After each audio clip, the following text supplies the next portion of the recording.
awni bonda bi kononto ani woro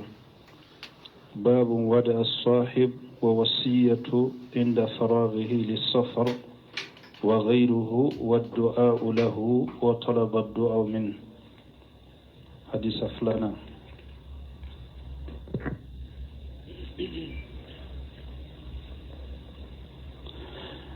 بسم الله الرحمن الرحيم الحمد لله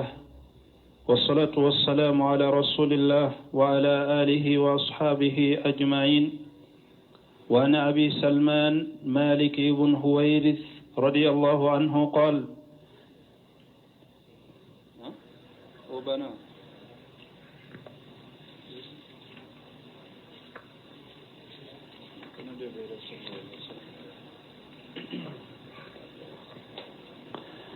وعن عمر بن الخطاب رضي الله عنه قال استأذنت النبي صلى الله عليه وسلم في العمرة فأذن وقال لا تنسانا يا أخي من دعائك فقال كلمة ما يسرني أن لي بها الدنيا. وفي الرواية قال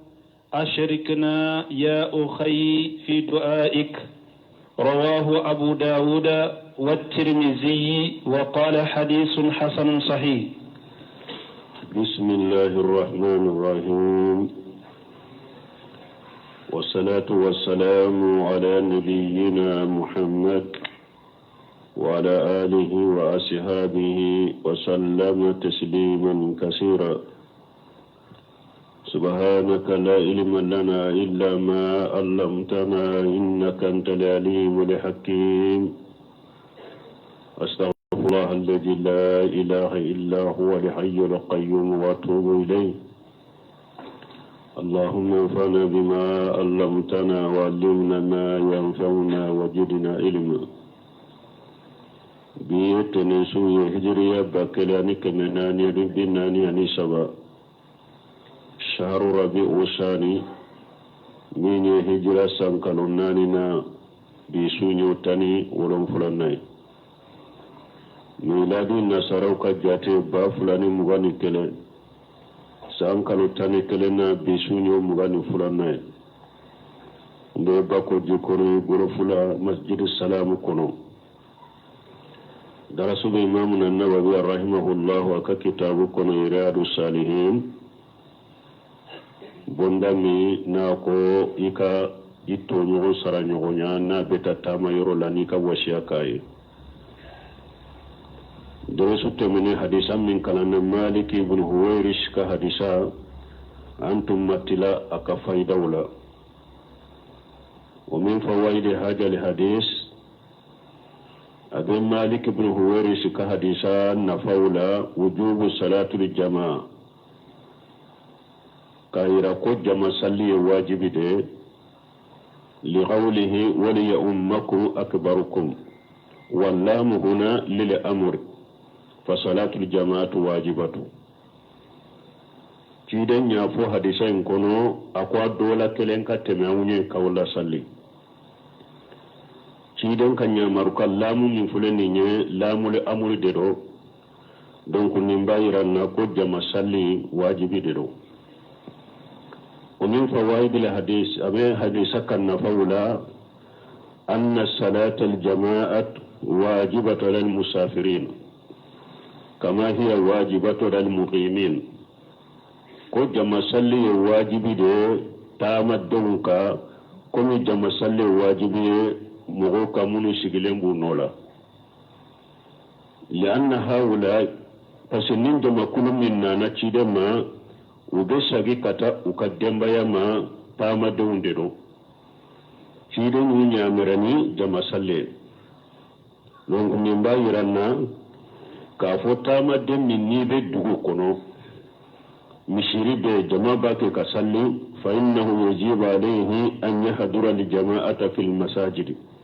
abu wajiban ka ika hadariya jama salli wala mishiru kono tama de ni ebe dugu kono jama misiru be a wajibilen be ka ikata salli jama la misiru kono abe do bolo mo chama bolo ka fota ma de jama sallita ka nuko ado ma ta salli misiri la ba fo ne ta ma dende do bolo abe chama bolo ko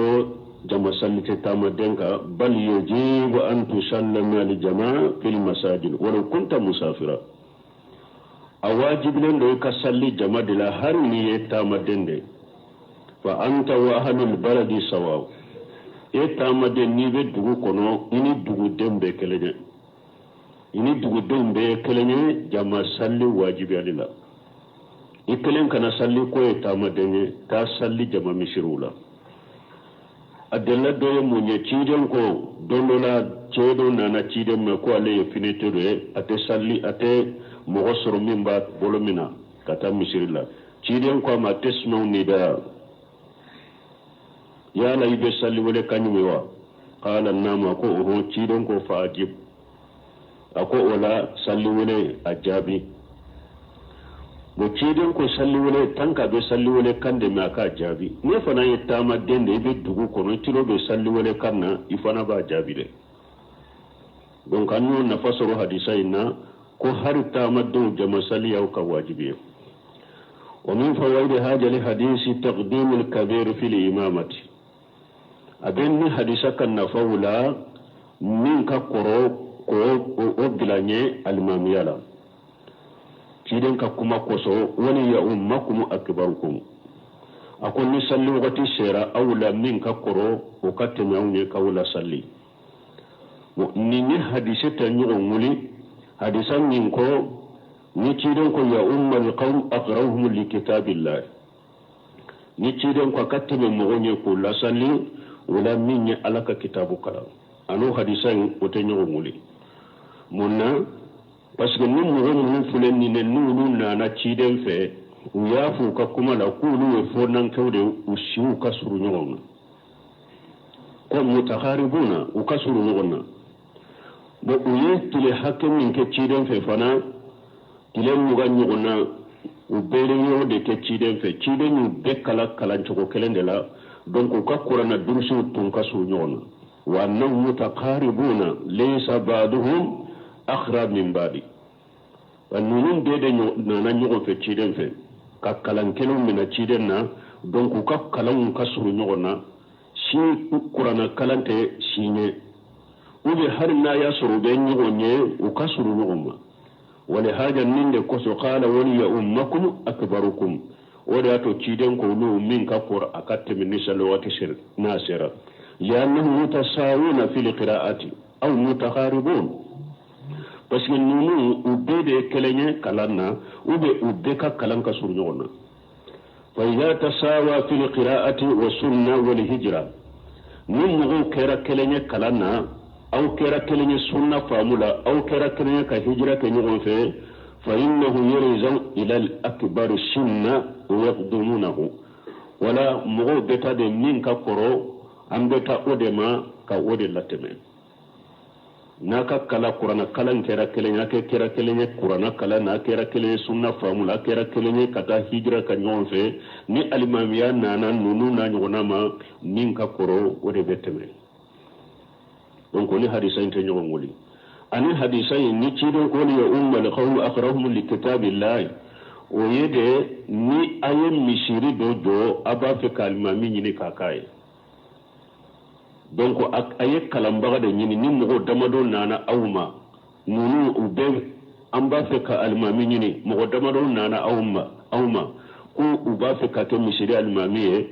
almami mata misiri la folo o yoro de ciden ko kalambaga me don ke ba ko na ya soro misiri do de be mo do de ba almami yala kakoro mo do de misiri do almami yala kakoro har ni kalambaga nana o misiri na ciden ka di samin ko wali ya ummal qawm aqrahum li kitabillah don ko ko ta marasa wo yoro fanala nin mushrika almamiyatun be mo de bolo har ni ko na kalambaga na chogo alen ni almamika mushrika almamiya ka koro ni ki mo de ya kaye sawa akera ni jamana mun gornamo be almamu no mo de ya kaye wa ale kelen ko fe ala ka ke almamiye har ni kalambaga na no mushrila chogo donc ale de be to kalimami ala ante kalambaga intemen yorola donc be yo gola ni der la jumae ciiren ko la ya ummanna rajulan fi sultanihi alladhi jini akum mugo ikana teme mugo yede ni ye mugo min soro yoro min ka almamiya ba boro ya nyema ya dama e kana temani o yoro la tanke na ma jenaye donc onunu ni hadisa te nyongoli ni mugo munun ka wakala un kera kelenye nin ka koro de beteme ani ni hadisa te nyongoli kele fulana ni misiri na almami tumbala ka koro de donc ani ciiden ka hadisa fana te nyongoli wali ya umman qawma akrahum li kitabillah har min mugo wori nanu misiri la akalande almami folon kalanye da be to akore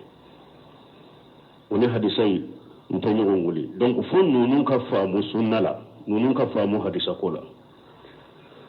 ومن فوائد الحديث اعتبار الأكبر في السن وأن الكبير في السن مقدم على غيره حديث يايرا حديث فايدة دوي مونيه كوكورو يا جاتي بمنا مغمين كاساون كوكورو مغمين كو جاتي منا بوكاري مين كوكورو كو اودي بتمي يا لن يكون لغيره مجية يفضل بها هذا الكبير في السن مين مغمين كوكورو ambo ode lateme yorowula ko de bila mogonye akakoro minye fonna ya soro ni ewa ninka kuraye sa hakela fasamanta dobe sando mani tigi na no fasamanta onate minka kuro wala besika temani ola sinu almamiyala minka kurambo de teme ومن فوائد الحديث أنه ينبغي للإنسان الموجه للناس أن يوجههم لكل أمر وإن كان يجن أنه معلوم ko akaka hadisan yin na fayranna akaka mu'min ni ebe mu'ul labila sira ikan mu'ul bila sira ko bedela har ni yere bado be ko min dode do faraka iku bila sira o ko nyerela anyo tayro juma ciden ku masallu salatan kaja fi hini kaja tuma mi ayu lakala yetile mugan no na de ke ciden fe uyef farda salli munum be salli ciden no fe ubu chogodo ciden ba do farda sallu be salli wakati mu ya do neona tabe tuma mi wuli wakati sera ciden kuma ni salli fona sera aya salli ni wakati la ni laga sara sera aya salli ni wakati la ni futuru sera aya salli ni wakati la ni safo sera aya salli ni wakati la ni fajiri sera aya salli ni wakati la kasoro yesu mugande ke madina ciden no fe uye salli wakati bedo ciden bado nona tabe tumami atumbu blasira asagira kafu yetuguni abe hadisai kanna faula anna an-nabiy sallallahu alaihi wasallam kana yu'allamu an-nas bil qawli bil fi'l abe hadisa kanna faula ko ciden tumbe mo la dunya na ka kuma kanye atumbe mo la dunya ni akake wale kama wala dunia katuma kanye oye musin sala dona na dondola ka ciden soro misiri kono asallira ye salamu bila ciden ga ciden ya ka salamu mina ako sagi ka salli kay masalli asagira salli ka atilala ye salamu bila ciden ka sirin ya Allah mina ko sagi ka salli kay masalli asagira ka salli ko fa ye salamu bila ciden ka ciden ko sagi ka salli lay masalli ato ako nete salli chogodo ni ninte aw ciden ko yo sallim min ka masa hade wo ciden yin la dunya na ka kuma kanye ciden ko ma ija qumta ila salati fasbiq alwudu akunni wulila ni ba fi kana salli jike ka dafa summa astaghfiru liqiblata fakabbiri wa ko fi kinni shi kurma ika kabaru fili summa aqra ma tayassara ma kana alquran summa arka wa ko fi qur'anu yurum min kan no mai kakala wa ko fi ki kumbele mina donc ciden ye salli josun ayura nin cela ni aka kuma kan ye kata hadisa lawanna amma haula ni munu fulo ni ye ciden ye lunu la dunya ni aka ke walede ako sallu kama araytumuni usalli ciden ye la dunya ni aka ke wale ciden ye salli munun ku uye ciden ka salli togo ye sun mugayin kono tile mugayin kono yo ciden ka salli cogo ye tuma mi ciiden tumbu labbila sira awa ako abe salli komi awnye mbe salli cogomi ngoda to ciiden de la dondola ayele na mimbari de ka salli kayele akam mimbari ka salli abe kalanke mimbari ka ba kumbele mina mimbari ka na sujudu yoro la be bokko fe ka jigi duguma ka sujudu ke duguma ciiden ya ka salli do ke nin cogola tuma mi ciiden ye salamu bila ako inna ma falitu haja li ta'tamu bi wal ta'lamu salati ciiden ko nin kede pour akalla dege ani pour akinka salli cogodo kayele mimbari ka pour jama be kay ajo cogo bono mina cogo kalawun cogo kumbele mina cogo ajora mimbari de ka benya bala ka salli na sera sujuru yorola abe jigi mimbari ka boko fe ka sujuru ke tumanya yo salamu bila akon nin kede pour akinye mbake ka minke ani la dege ka nyona ke no fe ani pour akinka salli cogodo donc ciiden ni salli cogo yira seba wala ni la halala na ka ke walede donc ciiden tumbe mo la dunani kuma kanye atumbe mo la dunani ke wale donc ni mbayira na anka hammini ciiden ka salli cogo ni ciiden ko ay salli kuma ay nyimbe salli cogo mi abe hatagiya ika ciiden ka salli cogo kar kitabula wori ato من سمين يروكو من فوائد هذا الحديث أنه ينبغي للإنسان أكو أكاك هذا مدني بل يجيب على الإنسان أكو أي أواجب هذا مدني ركاري أن يعرف كيف كان النبي صلى الله عليه وسلم يصلي أن يعرف كيف كان النبي صلى الله عليه وسلم يصلي أواجب هذا مدنك إيكادو تيرين تنبي صلي تغني أواجب لك إيكو دودي فيقرأ من كتب العلم التي كتبها من يسق بعلمه جيبن كسخلي تشغو إكاكلا كتابو كونو مغمونو ندانا يابو دوني كبغمونو ندانا يابو كاوكا دوني لا ولوكا كتابو دلالي جيبن كسخلي تشغو كا واجب لن بيكا إيكو كتابو كلا كجيبن كسخلي تشغو دو كيف كان رسول الله صلى الله عليه وسلم يصلي أكلا كادو جيبن تنبي صلي تشغو مي pour ika seka ciiden ka salli cogo ika barake nayi kuma yere ya fo cogo mi sallu kamari tumuni usalli ay salli comme awinye be salli cogo mi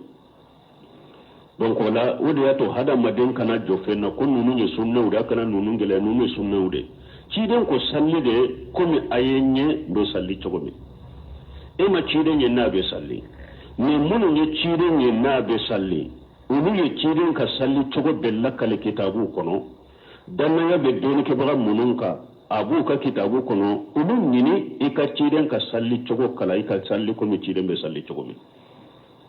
donc hadisa mbo odo iranna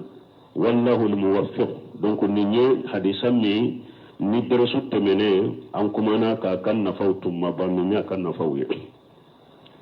o ko fe be hadisa min kala nan ka wani umar ibn al-khattab radiyallahu anhu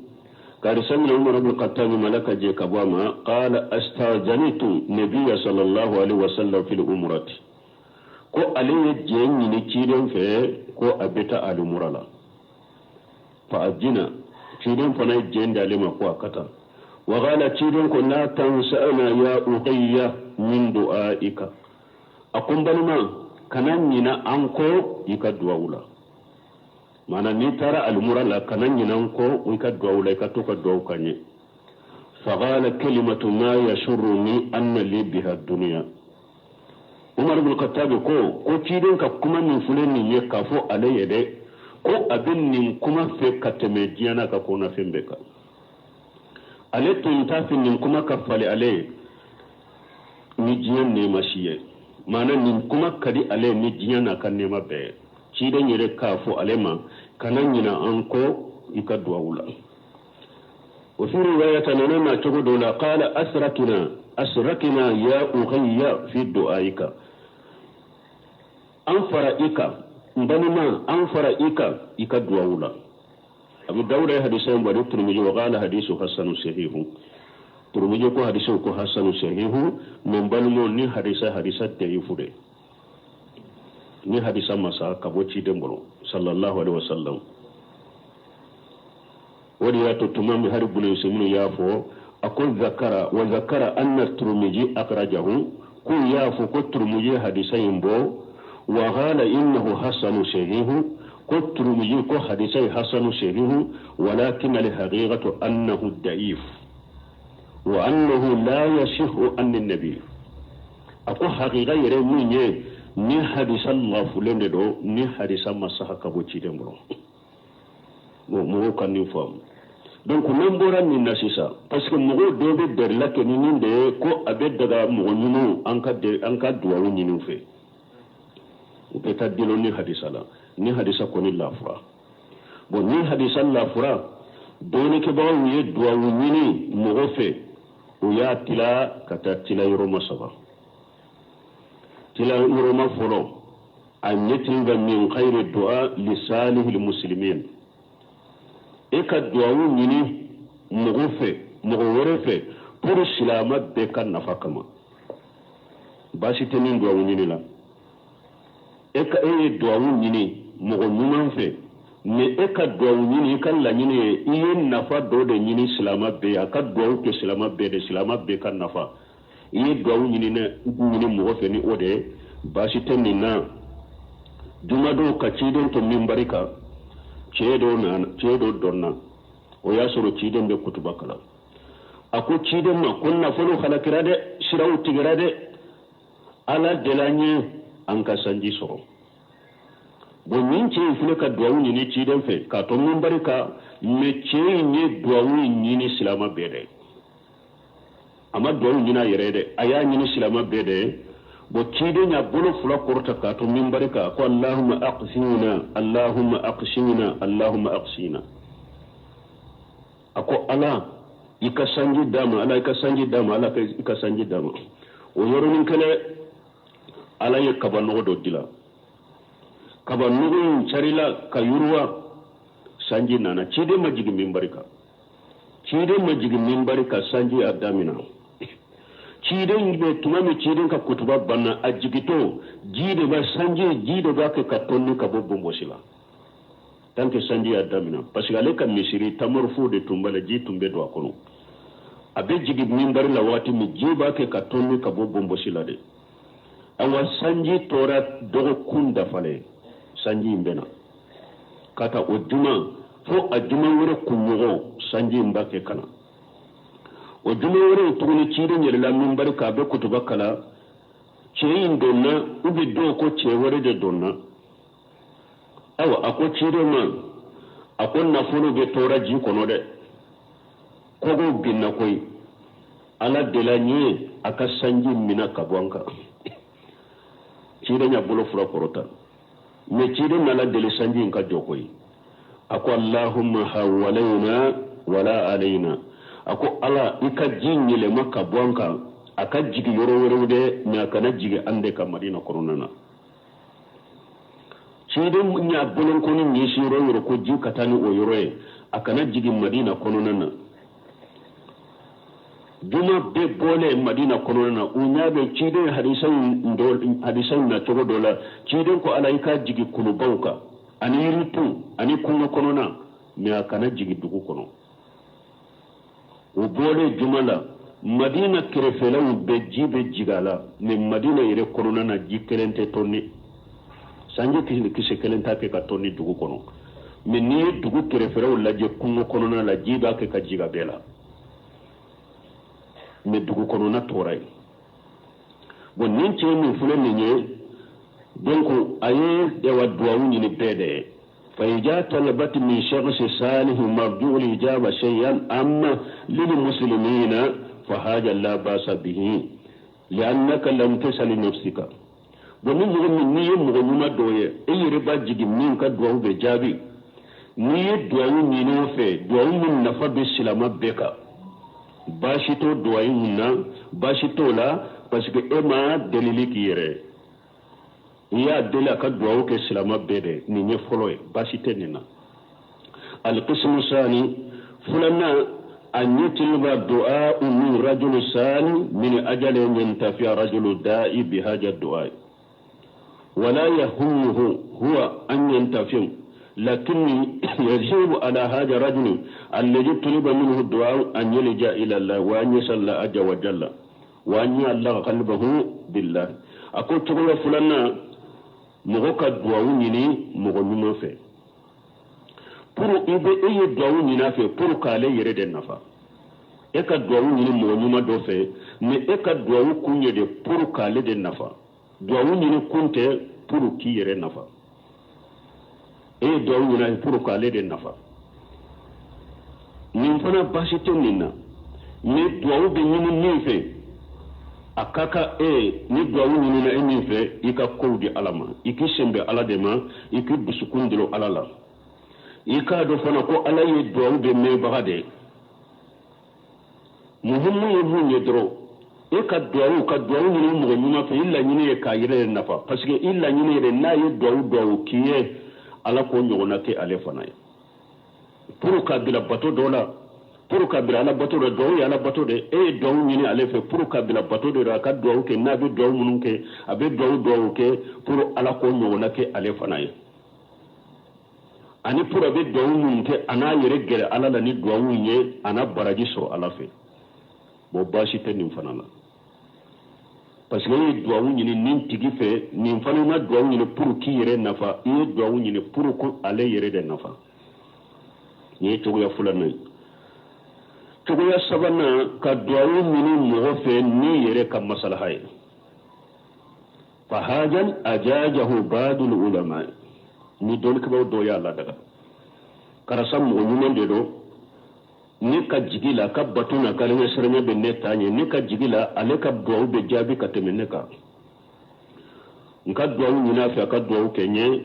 doni ke ba wo doye ni ladaga wa qala la basa an tatluba min rajul sali an yadu laka ko bashi tala mo nyuma ika do nyina fa aka do kiye mais shaykhul islam ibn taymiya عليكم لا ينبغي إذا كان قصدك مسألة نفسك فقط عليكم أمانك أما هرم يدي مشيون سلابون تيمية كون نيبين مغن يني دواو لك دواو كيه إيريد كم مسألة درون كما كو أمانك يكا دواو يني مغفي كو أمانك يكاكي نيبين دواو يني إيريد مسألة درون كما كو أمانك يكاكي منا لأن هذا قد يدخل في المسائل المجمومة أقول بس أبدو دليل من نيشيرون دليل من لغوشي كوا بشكا دوكونو بس كيدن كسيرون نيشيرون لاهدو نغنيا كو أنوت تشيدن دليل فويلا أبو بكر سيدو بي أولولا ويلاهدو تشيدن ني كو أنوت مغد دليل فويلا أنوت دولا كلم تنكيرا هاري نوغو كان ياميكا نوكا بوسان دينا duguma wota fo mo shiman ka busandi ko parce que wulu Allah ta cire yote mo deli foila wure de be jigi kan nyame ka ko ka busanta kayele donc shawu sira bun temiya ko ni ya nyini mo no fe ko karasa do kinye abe ko min ni ya deli worila ko delili de do adola deli kuno kele لأنه ربما يعتمد هذا الشاعر الذي سأل من خير أن يدعو له على الدعاء هذا الخير وينسى أن يدعو هو لنفسه أقوى تيان فلانا إني ندعو من النمو ومن ينفع إبي كاكو بشيشي إيه من دلكو أكدعو كيه إبي كودو بيكا شيشي ودكا إيه بدعو توي إيه تدعو كيه إيه بنينا دعو يريكو كون كان فلا كرسمان كون أكدعو كيه إيه بسلايا يتدعو كيه إبي كاكو بدعو ودي بولوسا konya fo karasa ka do kenye ko be do kenye bo ebi shinso de kasha kayere iyere kunko kanyina iyere kunko iyere te do kire fa yaqul ana qultu li fulan wa huwa rajul salih adu Allah li nya fo karasa ko ka do kenye o yemu go nyuma de o be do kenye ni o ka do jabira dro o wasara donc ni isinsira mo go bereka ولأنه تيالي سبنا ولأنه ربما يلحق المسؤول قرورا في نفسه ni amanka kamugore duawu nafe atiyali sabana obese ka yere marasa do ye duawu ni mo nyuma nyimfe abese ka yere marasa do ale fanala siya folo la eko karasa duawu kenya duawu kiye o ko fe na fo ye ko karsa do ke ni ko mi nya na bora koy siya fulan na ko do ke nya yake ina na ko karsa do mi kan nya na bora koy ni alama faraka yere nege ni yere marasa be do ala yere nege ani yere marasa be do ala ayere ba jata mina ko ale mo go nyuma inde sa ale mo go nyuma de mo be na do kaye ka do be muna fa yahsilu fi haja dararun ala al mas'ul nin be ke sababu ka tora lase yemin dele ko ka do ko ya beske sababu ka tora lasama ama dowiya unu tige ka bo mo la ka tashigi e waso kono kisinya kele ku bolo bo fumbe la ko ale be do de ke mo go ye awale kera mo ka do nyini yero sisa le be sigi bonde kono do be sigi bonde kono ni mo min kono fridro awa arande ba le fana dala ko nana do nyini na o la ba nyimunye ale yere be ayere ka da mona mo sisa marasa be doala ibe sika sababu kam masiballa sama akunno mi aciyani sabanna to ibn sumra mulare shaykhul salabun tamu ka kuma yin fa ko ala kulli hal فإن هذا القسم الثالث مختلف فيه أقول لها بلا كوني نينتلا يوم سبنا من فلان نيني كدواو من نغنيما في دون كباو ينيون صوصالا فمن العلماء من قال لا باس أن تقول لرجل سالم يا فلان أدعو الله لي دون كباو دوكو باسي تالا يكافو نغنيما مكرسا دواو تيني ومن من قال لا ينبغي دوني كباو دودو لك منكا والأحسن الله تقول ذلك الله تقول ذلك بنسمون كل من يمين يكنا ننفو كتوكا دوام نكون نغنمان كتوكا دوام منافي أكون من يمين يكنا توكافو لأنه ربما يمن عليك بهاجة كو أدولا يرد إذا دوام من فأبسك يكون داناي أبسك يكون داناي hari ka ko min fulani mutun ko na firinala imana do ni ne fa ni do ke ya nyana bora ko unu do de ye o tigila mo ku kala de shinya kale itara franci tara ameriki itara le de fe ko ki de maka do ke ye aye do ke ye ala ni de me idona ani sababu ni alina le ta benala kala tigana le ta benna dura ba fu ko le de kala de ye ko har karsa ka do ameriki ne de do kai ko har karsa ka franci suru ne de do kai awa ba ke de sare na corona filila dro ebe wolede ko nka kalande umbe france nka kalande umbe ameriki ibe wolede sisa ko pasgale de do ke etara donc abi kunna dana yede rubama tadillu amamahu bisuwalika awa kacha fana eyre bi yere majiga e koy ni ka ewa delilinye e delilin ni do mi nyina to be ke sabo yere fana bi yere majiga e alebe ayere kota eka kaftawa ka ikunna danai yere fana bishaka yere majgale summa innaka man alladhi yahulu bainaka wa baina rabbuka o ko fi yere mun do lani tiga alace ni e ba fu karasa do kenye mun de eni alace anta ya akhi adu allah bi nafsika li nafsika anta musum ko balima akoy yere ka ala dele yere لا أحد يهول بينك وبين الله عز وجل مغشيت من دون نين علاتي مغشيما دون علاتي إيه ركالا دليل لما جاء تجهل تفتغي إلى خيرك من إبه تيبه حتى يكتي تجمع وتقول أدعو الله لي وأنت ليس بينك وبين ربك واسطة من إبه تك حتى يا مورما كوكرا سدوكي يكسر فنت إفناني إيه رني علاتي فنتني تيجي على على قرآن كله وقال ربكم ادعوني استجيب لكم أكو تيجي على يركو وقال ربكم أو تيجي على كو ادعوني أكو أين ولا استجيب لكم بولا منا على ما أو في بلا أنا كدون شيء براسيتاني موسيتي في تيني على شيء مغو كلين كلا أي ركين يسي على ما ika sufina tilawla ika sujurula ikika hamina koyira alala me ko sugu munun banka jamano ko ima ye chinyali ni flanka fu yani bidia munun do nin jamano kono nin do wunyini don yere sigilembe jamano kono ka fembe ninde dro ekati kam ko yire la ko ibeta do wunyini fe hari jamano kuturu ka famo mun be sigi utese kan siginin famaya la abada fo kata nyingiri mogo dore koro aka tegeta kada ukunka ka tegeda idisuka ko ka duwawu kuye wunya na nama duwawu kuye ute famaya so awale fana fo aba yire tano ya ha ka mogo baba nayi ale fana nyana ni mogo mana alefe ni mogo make alefe ni ale ni mogo mata shirakele ete jamaya kan yema ya so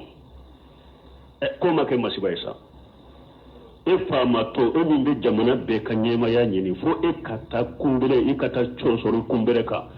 kinyuno wa inyuma kado mogo do de kuraka tege da ikunkolo la fo ri chokorbato kado ke nama doke ni ka wori nama doke ete nyema ya so ni baro bere bawde adama den kelenkede min be eni alache ni ebe fo yoro jakata lefe min be yere ni alache alaka joni ale chogomi alaka joni fana chogode ala ma fo ale ka ale wele ka eto akwa bede ka ale wele ko ale ba bede jabi donc alaka hakki mandama yawo yode fara ko ani wori fana de beta beta do wuni na ko ka hera so bo ale fana sigilen de keni ka boro ni wori de kuma kono ni ka ba ko de ko ni tawhid ko ni ma famu muhammad tawhid famu doro ibe ko ni fatore tawhid wa na ma famu yiddu sukun nin tawhid famu ka ciren ka tasira na ka sunna famu de bi yere jate ko ye hakili ma de ka sore ka hakili te hari fatu kawsiye en kundin terke do dolla ka funye akoti babu do ni sisote do na jamana en kono ya ala ya ke bara cinyana bolo ko aya fo ka terke do ko ale ka bara cinyana terke en kwama ko ale be mugo do ko o be se ka do ko ki deme ko bara ko abenya ibolo ko tibabu ko basita la ko kata ko abe buruso do la ko korona do la tibabu nyata kam mobile ale nyana parce que ulufe ni sisote ba fe kabbi wori battigi do bese ka manan ko dima ka wori dima ka barake nyon fe kiwuli ka ke sababu ka wuli ale nyano de do utara fu na buguni dola akwa ka mobile jo wujigina cey mba ka buguni kono fambe nogo ale yere nogole fambe nogo akoti ba ma ko ninde do ko tibabu jora ka laje aya dafa fiela kabila akonni nyere kera hada maden yere janko aka fenkene akonni nyere kera moye folowa janko ka fenkene ko aka ma franci kana ko numa do mobile ko sambeta kito hay kafiru ko dobe anga jamana mun budambe kata donu ni islamiyya la ko dobu ka hakili kono hari kafiri te so manni ya fo hakili te so kamina ni ma tawhidin mina ni ma tawhidi famu ube ko doke hari fato kawshiye alaka tawhidi famu di jamana dewma وعن سالم بن عبد الله بن عمر أن عبد الله بن عمر رضي الله عنهما كان يقول للرجل إذا أراد سفرا أدنوا مني حتى أودعك كما كان رسول الله صلى الله عليه وسلم يودعنا فيقول استودع الله دينك وأمانتك وخواتيم عملك رواه الترمذي وقال حديث حسن صحيح. والنسان ابن عبد الله بن عمر أن عبد الله بن عمر رضي الله عنهما كارسنا سالم ما عبد الله بن عمر الدنكندرو ko alayya me abdullahi ma umar denke alaka je kabo fula bema kana yaqulu li rajul abdullahi ibn umar tumba fo che ija arada safara ni e ba fe kata mai sarana abdullahi ibn umar mai ba fe kata ta mai rola aba fo ma adinu minni igrena ni ya sara isara lama aba fe ka faraka bo nyona aba fo no igrena hatta uwadduka nki sara nyonya igerenna nki sara nyonya kama kana rasulullah sallallahu alaihi wasallam yuwaddana komi kidon tumba an sara nyonya chugoni nonna be fara fa yaqulu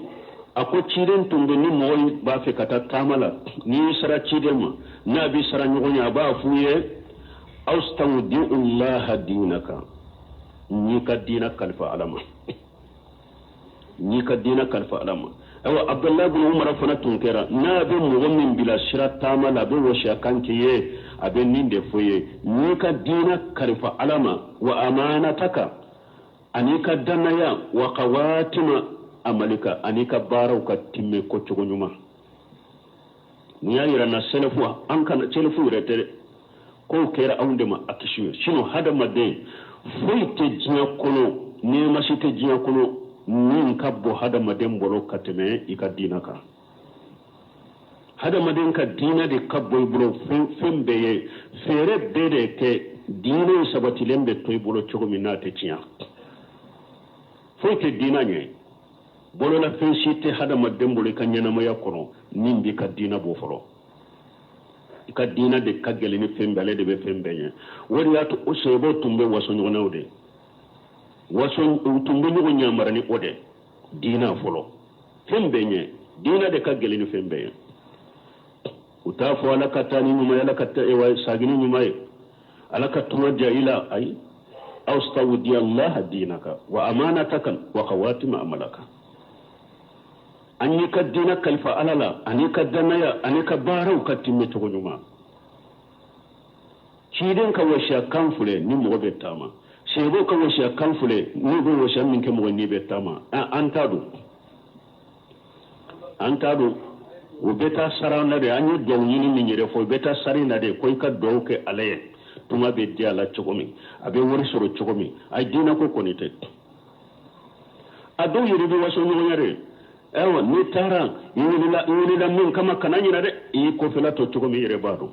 atinde bolati babolo iyanto chogomi yere bado de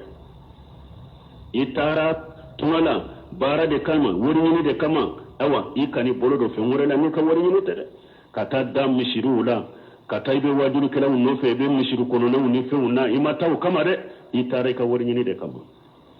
tum ka wosi nyogo nyaw fule anyere de be demina na bolo e ka dona e soko no kanunu de fo donc balmu anni salafu saluti hammi kelena anka hammina ko kajanyo na ko jugu ulu jiya tumbe tege farawde la dina ni lagara de bu bisukun kono mi se sanka silama chama jiya de ban bisukun kono ni jiya wori ni jiya nema dina be bolo farade la agela yara dura ye dina fili amashama jiya be to bisukun kono mi se bauta jiya tumbe tege farawde la ka dina bu bisukun kono ni jiya ko ni jiya nema min nana uluma ba ni ka dina de fure folo nanu ka dina be nyogon to ba bara nyogon nanu ka dina te nyogon to ba fili me jiya de be an bisukun kono an ko an ka ala ko qur'ana be min fo hadisa be min fo sharia be min fo an ka ni an ka jiya ko de laje ni nyan ka jiya ko nyogon to te nyogon jiya an bota ni ala ko be ni an ka nani an ka jiya ko te nyogon to an bo ala ko de bila an bo ala ko de bila ko amasenina dina ko masenina dina ire ala ritala ire riba ka dina koloshi an ben na fulo kuni jiyan na faw an bode bila dina nye mai hada madin madda foi kama ni batote ni o hada madin de sisa ni ko ni haramu ni nye bida ni tebe kwa ya be haramu aya beke bidiya amma jiya amadda jiyan min kama de tile kono mugo ni programu tambise kana ma jiyan na fulu ni chogola atafo shima ko nin chayara aba bellame et puis aba be kasira tama fana ha nkan nin tan ni nya fote nko fana take ni nya fote nko fana take lalla ni sababu be yoromi me dina ko de ye fula sababu de ko ya be haramu ya kasuro be dinjiya ko mi nay madda o kamau mu'mini yere chire ni munfo ad-dunya shijnul mu'min wa jannatul kafir kiden ko mu'mini kaso de jiyan kafir de ba kar janna sokono mo ni eko ewa o kana jiya kana kima kaso do fo mun dungu were kata dono ne dawama ko islamiyo ko ni nana ka fende haramu yade anti siga haranya naje an kan gulo fula fura nyogo ka kashigi anti siga fuyi ke kamara so bo haram ka damu bo haram ka don haram islamiyo ko ni nana de kan kuro de don yodo yo fo da koro ina na jiya kono jiya de kama o ma khalaqtu al-jinna wal insa illa liya'budun jinan hada madin madda foi kama ni batote donc yibi ka bato inde ni jiyan ne mo laje ko jiyan ne mo nema nyire kunye de dro ika dumuni ke dro ika mini ke dumuni ni mini min bese ki deme kala bato ko jiyan ne mo nyire koroida ki deme bato de la alaka jonyu mambolo ko yo on nema yere de kera sa o ye nyina alako kay nyina alaka sharia ko alaka sharia te sika fo alaka haramu te sika fo alaka bidate fo abin yere be misiri bila ko abe mo de ka dahimeci ko iriba banki kabara ye haramu de ko ka iriba wa duruta banki la haramu de do ko na le kabara ye wode ko akambe ne de ma metegre malu de ka mo ka garjaga de ciya do yere ye misiru bila mun jamana ko no ko mali do ni jamana isa ko mali islama jamana su dumanye awye Qur'ana aya jelon kan nyamar kan no fora awye ci den ka disa jelon kan nyamar ko no fora awye be ka sababu misiru yere bila la hawla wala quwwata illa billah jamana ani wa jiya ka silama labaw alaka hakliman duma de وعن عبد الله بن زيد الخطمي الصحابي رضي الله عنه قال كان رسول الله صلى الله عليه وسلم إذا أراد أن يودع الجيش قال استودعوا الله دينكم وأمانتكم وخواتيم أعمالكم حديث صحيح رواه أبو داود وغيره بإسناد صحيح عبد الله بن عمر كحديثا أتنبي وشاك نميني كوتشيدن تنباك وأن عبد الله بن يزيد القتمي صحابي رضي الله عنه ني عبد الله بن يزيد القتمي سيبدد ولك جيك بما كان رسول الله صلى الله عليه وسلم إذا أراد أن يودي الجيش كوتشيدن تنكرا na ba fe kasara kere bolo mina ku sara nyonya na ikene bolo min labbe aba fe ku bila kata kele nyorola na abu sara nyonya qala bafu astawdu Allah dinakum awanyaka dina khalifa alala wa amanatakum anaka dana ya nya khalifa alala wa khawatina amalikum anaka barawu katimme chogonyuma nyu khalifa alala kidan ka washe kansa ba fule sai ba tumbin da ke dina ika danna ya ika amana ani ka baranyu mu timme chugonyuma ni ne kidan ka washe kan dai don ko akaka nan fana ba fin ni annin mu be fara annan tere do be fara beta kamayro la uba ande uba ambali mado uba kera silama na saralila ba fi katatta mayro la washe kaye nin nununde ni ka dina kalfa alala ni ka danna ya kalfa alala ika baraw timme chogo nyuma nyo kalfa alala parce hada madin ni bete tole bete fenna ni ma ke danna ya mai ka danna ya ma da fay bolo ye mo jam fay saraw la bete chogo de wada to ba fo ka danna ya nya kalfa alama donc am fana ni adabu ye ni jogo ye an kan janton nununa nambe nyugo fara nyugo nyamba nyugo sara nyugo nya an kan nunun de fo nyugo nye mais an be jiya ko munun fo amma fo ikana do ke mo ye ko ala ka garjage foni mais nunun de ke kun foro foro ka washiya kai o ko fe be do munun ko wore men fo ka fo mais an yen nunun wore de to pe washiya kambe ke ni munya be jiya ko ala ka nyira nyona ala ki mun saje ala ka tuwa jaila ala ki garjage foni ala ka bara no yaye nunun de do dina ko koni ayi magate ke wala yere ante magake wala ka do kai hada madin fane kan yana ma ya kununa na min ka gele na beye ikan manan ku beye o yika dina de manan ku be hada madin bore kan yana na jiyan kono ika dina de ka gela be ibi jija de wote chinya ibolo chogobi ibi jija de ino bese ka bo jiyan kono chogobi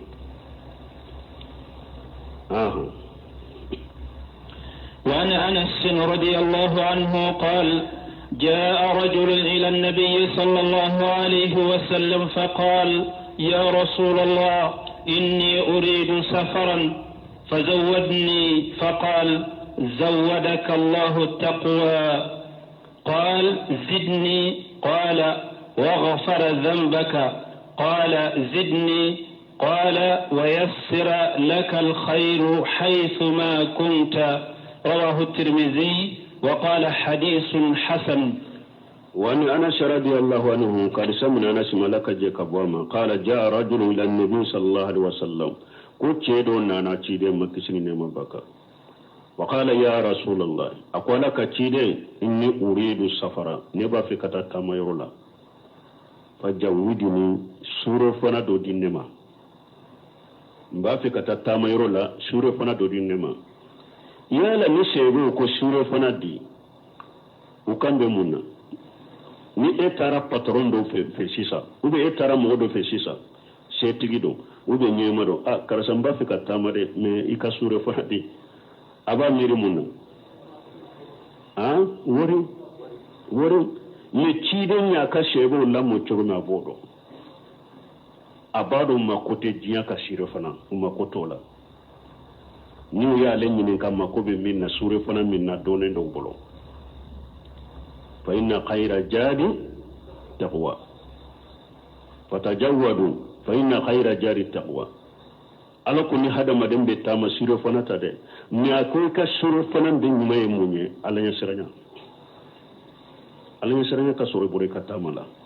ako cire siro fana do dinema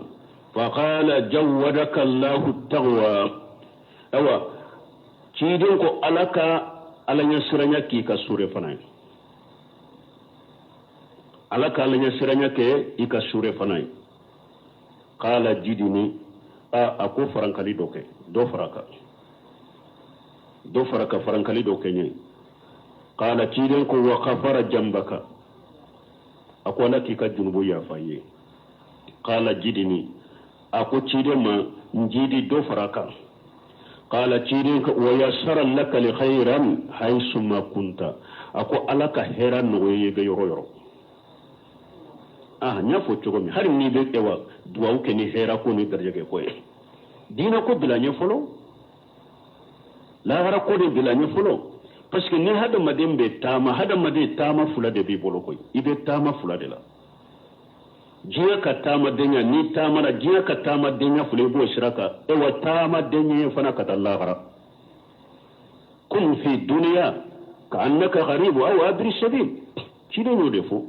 ako hada maden ka ke jiya kono komi tumaranke ube shirate me tige baga kata tama baga shiraka kata ni beta tama yorola hada madde tama denya fula de fulika ni ibi shigiro la iba fe katama ado tama denya fula de fulinka jiya tama denyenye la gara tama denyenye parce que itaro e bore ka dugula ibeta dugu mine taro yale be shuke tese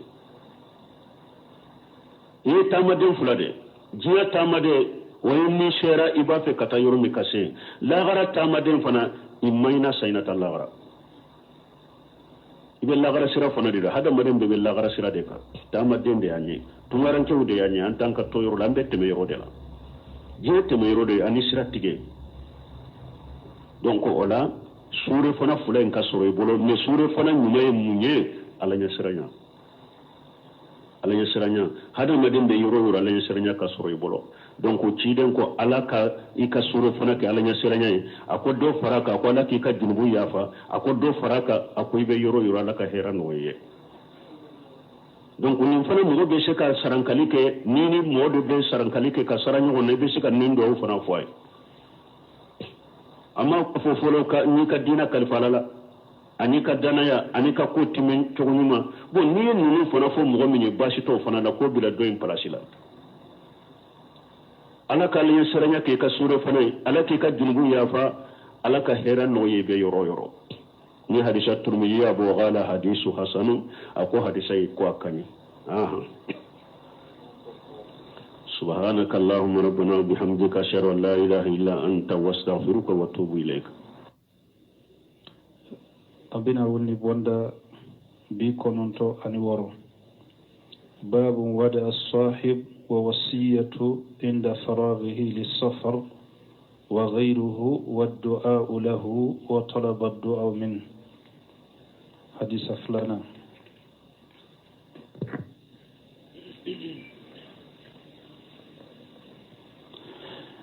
بسم الله الرحمن الرحيم الحمد لله والصلاة والسلام على رسول الله وعلى آله وأصحابه أجمعين وعن أبي سلمان مالك بن هويرث رضي الله عنه قال